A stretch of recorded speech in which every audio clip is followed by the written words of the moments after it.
যতদিন আছে তুমি সকল বাংলাদেশির বুকের মধ্যে থাকবে, এটা কেউ সরাতে পারবে না। খুনির বিচার না হয়। আমরা আজকে তোমাকে প্রিয় হাদি বিদায় দিতে আসিনি, আমরা তোমার কাছে আমরা ওয়াদা করতে এসেছি। তুমি যা বলে গেছো সেটা যেন আমরা পূরণ করতে পারি, সেই ওয়াদা করার জন্য আমরা একত্র হয়েছি। সেই ওয়াদা শুধু আমরা নয়, পুরুষানুক্রমে বাংলাদেশের সব মানুষ পূরণ করবে। সেই ওয়াদা করার জন্যই আমরা তোমার কাছে আজকে এসেছি, সবাই মিলে যে যেখানে আছে। আমরা তোমার যে মানব প্রেম, তোমার যে ভঙ্গি, মানুষের সঙ্গে উঠা বসা, তোমার যে রাজনৈতিক দৃষ্টিভঙ্গি, সবাই প্রশংসা করছে। সেটা আমরা মনে প্রাণে গ্রহণ করছি, যে এটা যেন আমাদের মনে সবসময় জাগ্রত থাকে, আমরা সেটা অনুসরণ করতে পারি। তুমি আমাদেরকে এমন এক মন্ত্র কানে দিয়ে গেছো, সেই মন্ত্র বাংলাদেশে কেউ কোনোদিন ভুলতে পারবে না, এবং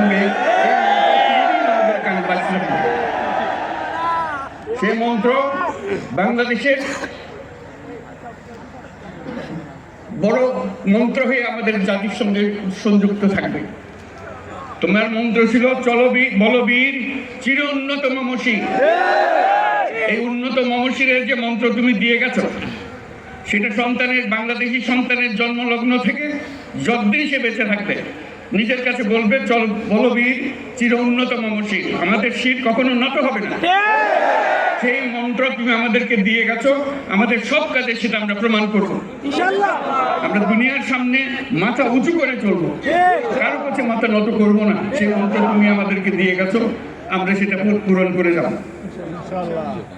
প্রিয় হাদি, তুমি নির্বাচনে অংশগ্রহণ করতে চেয়েছিলে, এবং সেই নির্বাচনে অংশগ্রহণ করতে গিয়ে নির্বাচন কিভাবে করতে হয় তারও একটা প্রক্রিয়া জানিয়ে গেছে আমাদের।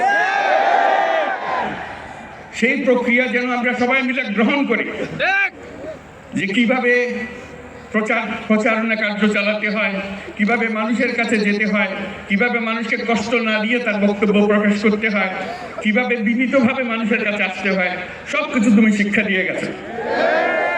আমরা এই শিক্ষা গ্রহণ করলাম, আমরা এই শিক্ষা চালু করতে চাই। আমরা সবাই আমাদের জীবনে আমাদের রাজনীতিকে এই পর্যায়ে নিয়ে আসতে চাই, যাতে হাদি আমাদের জীবনে স্পষ্টভাবে জাগ্রত থাকে। হাদি, তুমি হারিয়ে যাবে না, তুমি কোনোদিন কেউ তোমাকে ভুলতে পারবে না। তুমি যুগ যুগ ধরে আমাদের সঙ্গে থাকবে, আমাদেরকে তোমার মন্ত্র পুনঃ মনে করিয়ে দেবে, আমরা তোমাকে মনে করিয়ে দেব চলো বীর উন্নত মমশির। আমরা সেই মন্ত্র নিয়ে আজকে সামনের পথে এগিয়ে যাব। তোমাকে আমাদের সবার পক্ষ থেকে তোমার সঙ্গে ওয়াদা করলাম,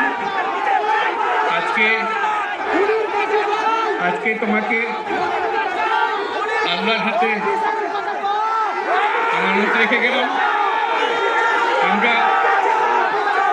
আমরা সবসময় তোমার কথা স্মরণ রেখে জাতির অগ্রগতির পথে চলতে থাকবো।